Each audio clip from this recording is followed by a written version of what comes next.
Hey everybody, it's me, Thankyou, and I'm back once again to talk about Breath of the Wild 2's delayed teaser trailer. I didn't think I would be, but here I am because I had a massive brainwave after sleeping on everything, and yeah, there's about 6 to 7 points I want to bring up to be specific. I had this realization a few months back about the first teaser trailer, but more on that in a minute. Now I know that I've been talking about the sages and the golden orbs and that oozing pool of golden energy for a while, but look, after this realization, I just realized that I had to come back and tell you all about it. So, without further ado, let's dive right into it.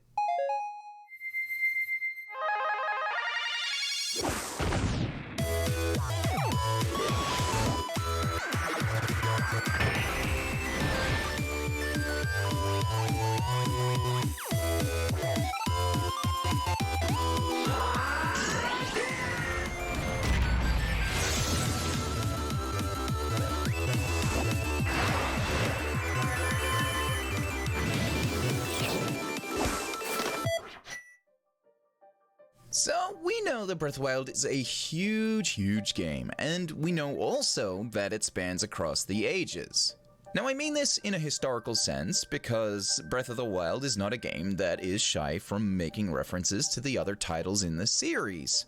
This is seen especially so in the dialogue that Zelda has with Link. Whether skyward bound, adrift in time, or steeped in the glowing embers of twilight.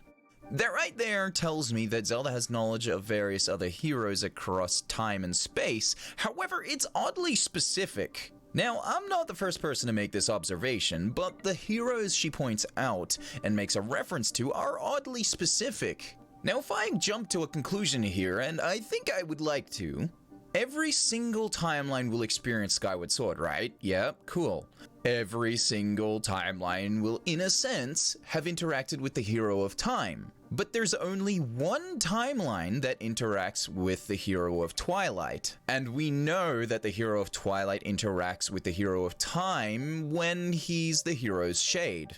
Now this is kind of important to bring up here because when Link beats Ganon, Zelda yells 6 sages now, and Zelda's actually the 7th sage as well here in this portion of history. Each of the sages appear, they all combine their powers to seal Ganon away in the Sacred Realm. Now doubling back, it's this point right here that I want to point out.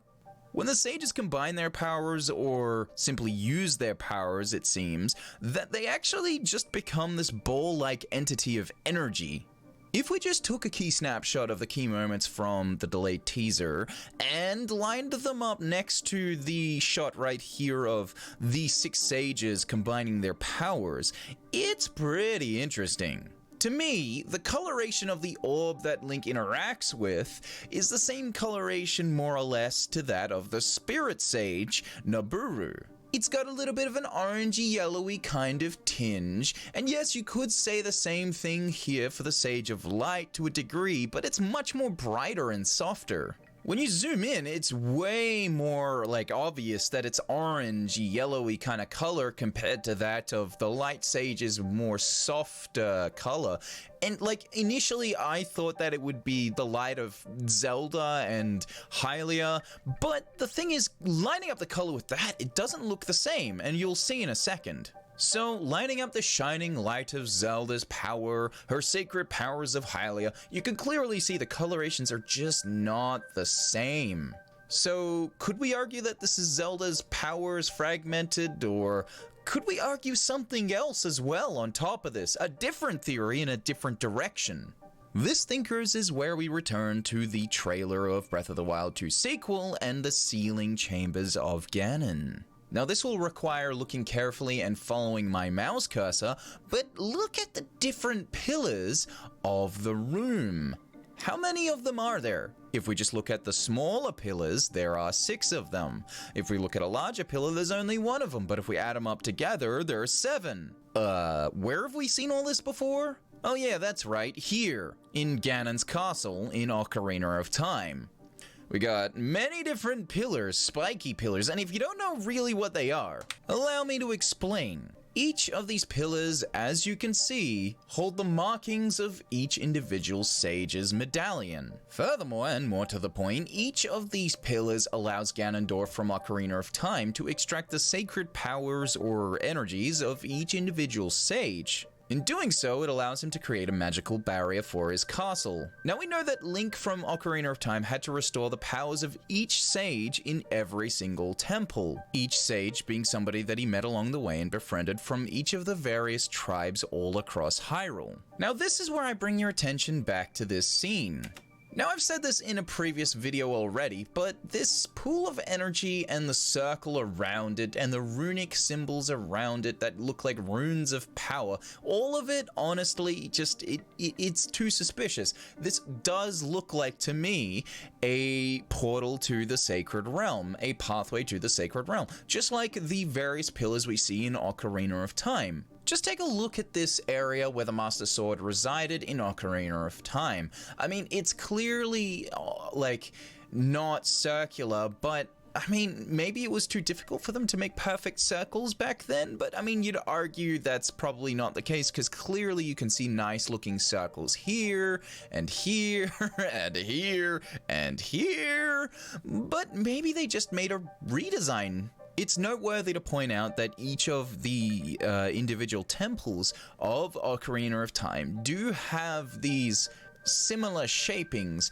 and when you actually get the power of a sage added to your own, you do get teleported to the sacred realm. So yes, each temple does in fact have a gateway of some sort to the sacred realm somewhere, guarded by each sage. Could we see this Link in Breath of the Wild 2 genuinely be going in the footsteps of the Hero of Time and all the other heroes? I've said this before and I'll say it again, but only because there's just another layer of evidence to support this idea, this theory. It's all possible, but I mean, I kind of want to take more of a closer, more concrete look at the pillars, count them up at least, at the very least.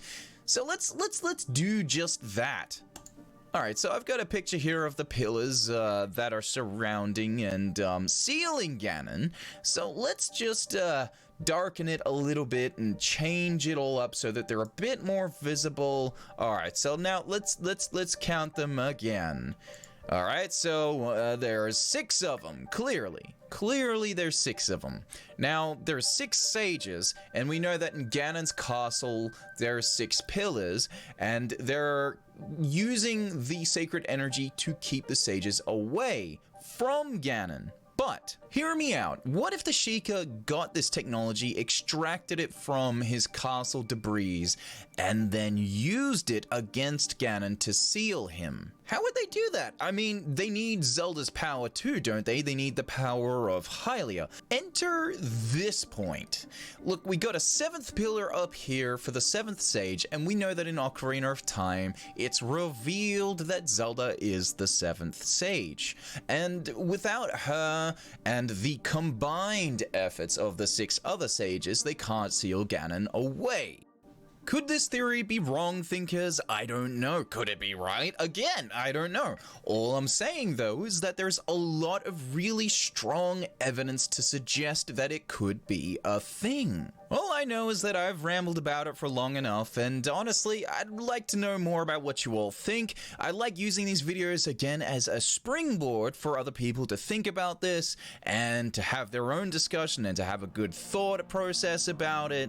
Let me know what you all think in the comments below. Thank you all so much for watching, and hit that like button if you liked the video. Oh yeah, and have a big-brained thonky day, and I'll see you all in the next video. Bye-bye!